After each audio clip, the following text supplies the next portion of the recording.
Bendiciones de parte del Señor Jesucristo. Me llama mucho la atención algunas publicaciones de personas que se dicen ser cristianas atacando a la misma iglesia del Señor Jesucristo. ¿Por qué lo digo? Yo acepto de que la gente que no conoce de Dios, que no son cristianos, creyentes, no estudian la Biblia, critiquen sobre ofrendas. Yo soy uno de los que critica los diezmos, la siembra, los pactos, todo lo que se refiere al dinero mal habido en la iglesia. Yo soy uno de los que enseño en contra de todas estas cosas.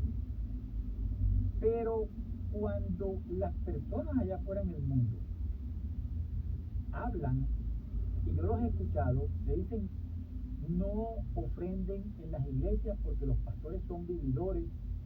Tú no sabes lo que hacen con la plata de las ofrendas, esos pastores viven bien y de esto.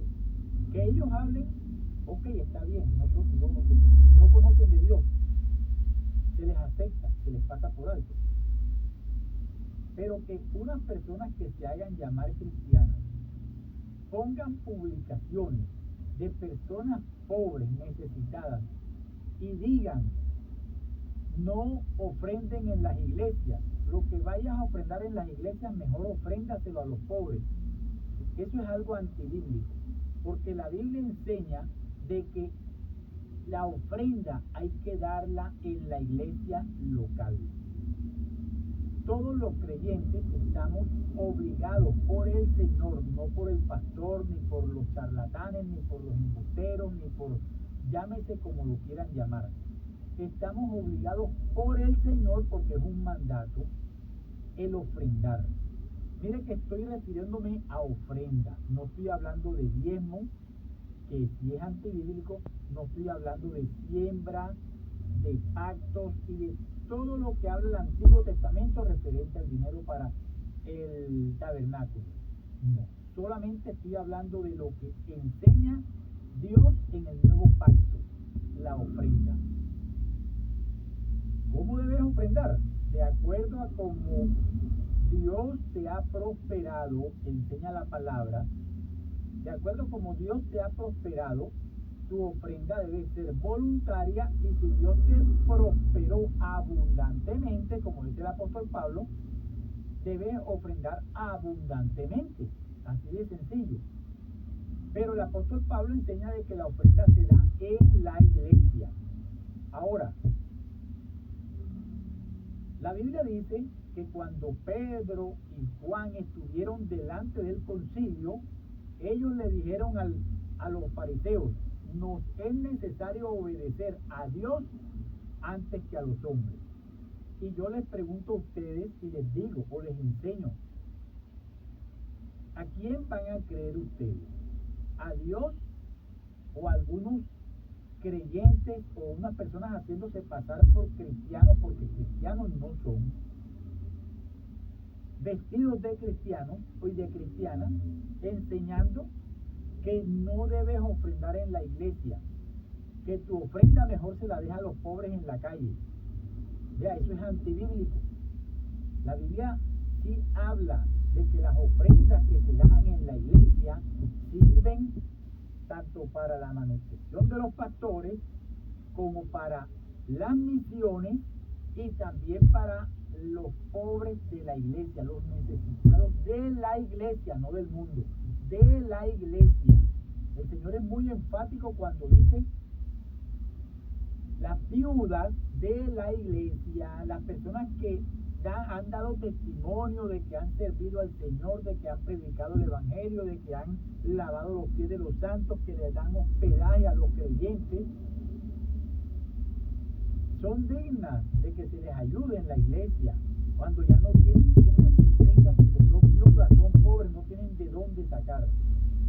Sí, pero acá están enseñando de que las ofrendas, que hay que darlas en la iglesia local, hay que mejor dárselas a los pobres que están en el mundo.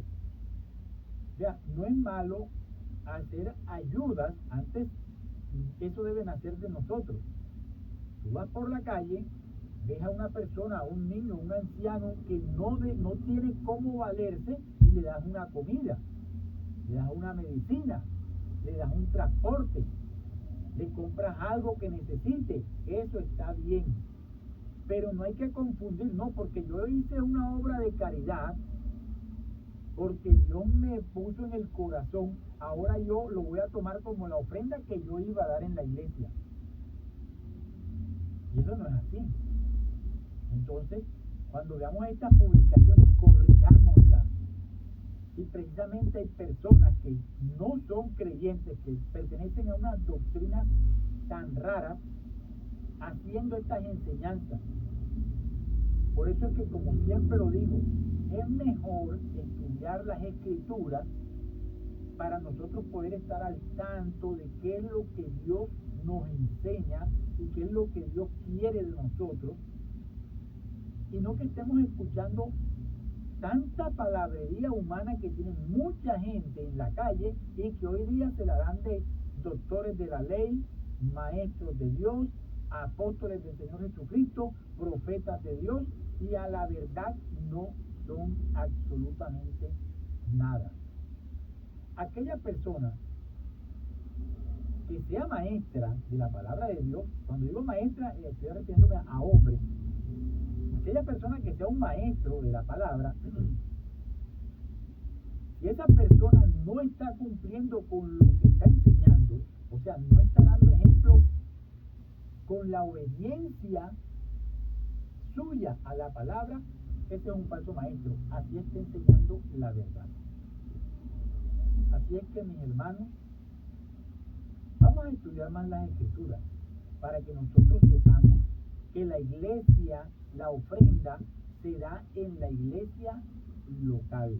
Lógicamente, cuando es una iglesia local verdadera y cuando los pastores son verdaderos, son genuinos, como lo enseña la Escritura, tanto en 1 de Timoteo, capítulo 3, versículo 1 al 7, o en el primer capítulo de Tito, el versículo 8 al 11, y en 2 de Pedro, en el capítulo 5, también aparece cómo deben ser los pastores. Así es que, mis hermanos, los dejo con esta inquietud, y si tienen alguna pregunta, háganmela saber, que yo les puedo explicar, les puedo enseñar, les puedo mostrar textos. Ahora, ¿por qué no pongo textos por qué no nombro los textos bíblicos? Porque es que yo creo que estoy hablando con personas que son conocedoras de las Escrituras, que estudian las Escrituras y que deben saber dónde está escrito lo que yo estoy hablando. Pero de todas maneras, si no, háganmelo saber y yo les mando las citas para que ustedes comprueben con la palabra de Dios, no con palabrería humana ni con inventos de personas, con la palabra de Dios, que la ofrenda se da en una iglesia local. Y nótese, lo digo nuevamente, no estoy hablando de diezmo, ni de siembra, ni de primicia, ni de pacto, porque lo único que el Señor nos demanda a su iglesia, a la iglesia de Jesucristo en el Nuevo Testamento, en el Nuevo Pacto, es la ofrenda, más nada. Dios les bendiga, Dios les guarde y hasta la próxima.